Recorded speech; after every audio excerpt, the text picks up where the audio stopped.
हाँ भाई, भारतीय वासियों का हाल है तुम्हारा। हम है पाकिस्तान, तुम्हारा दुश्मन देश का वासी, जोहेब खटक हमारा नाम है।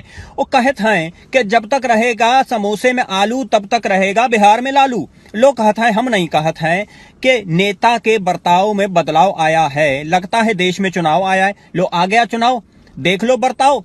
वो बोले थे मोदी जी पिछले चुनाव में तलवार उठा के बोले थे पाकिस्तान को चीर देंगे, फाड़ देंगे, खा जाएंगे। वो पूजा पाठ करते थे, बंदूक गोला बारूद के सामने बोले थे पाकिस्तान को चीर देंगे। चीर दिया क्या? फाड़ दिया क्या? खा गए क्या? बोले थे 2 करोड़ नौकरियां देंगे, 15-15 लाख एक एक देशवासी के अकाउंट में डालेंगे। आ गए का? बोले बुलेट ट्रेन चलाएंगे, चल गई का? तुमको फिर से फुद्दू बना रहे हैं, तुम लग गए फुद्दू। ऐसा कैसे करोगे बबुआ? पाकिस्तान का गोला बारूद नहीं है, पाकिस्तान का क्या जो बंदूक है वो उधर से टमाटर बरसाने हैं का? तुम टमाटर पे बैन लगा दियो। तुम्हारा अपना बबुआ किसान जो है 12,000 एक साल में खुदकुशी कर रहा है, वो कुछ खाएगा नहीं तो मर जाएगा। तुम टमाटर पे बैन लगा दियो। बबुआ हम एक बात कहना चाहत है, साला मुन्नी तुम्हारी बदनाम है, शीला तुम्हारी जवान है और पीएम हमारा पठान है। तुम कैसा जंग लड़ोगे बबुआ? ये बीजेपी सरकार जो है ये कैसा इनका हिस्ट्री है जरा पढ़ो।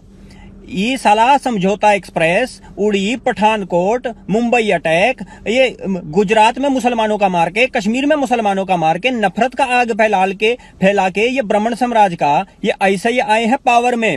ऐसा कैसा चलेगा बबुआ? इनका निकालिए पावर में से। ये भारत के लिए हक में नहीं है। हम जंग नहीं लड़ना चाहते बबुआ, हम तो बहुत अमन पसंद देश हैं, हम तो बहुत शांति चाहते हैं बबुआ।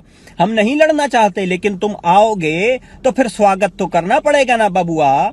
हमारा बॉर्डर पार जो सिक्योरिटी फोर्सेस खड़ा है उनका बंदूक से टमाटर नहीं बरसे है, गोला बारूद बरसे है। बड़ा बड़ा मूछ वाला 6.5 फुट का जवान खड़ा है, वो तो साला सांप का खाल उतार के खा जाए हैं। तुम कैसा जंग लड़ोगे बबुआ? ये ठुमका लगा के लड़ोगे का? बबुआ थोड़ा होश का नाखून खाओ और थोड़ा हिम्मत बढ़ाओ।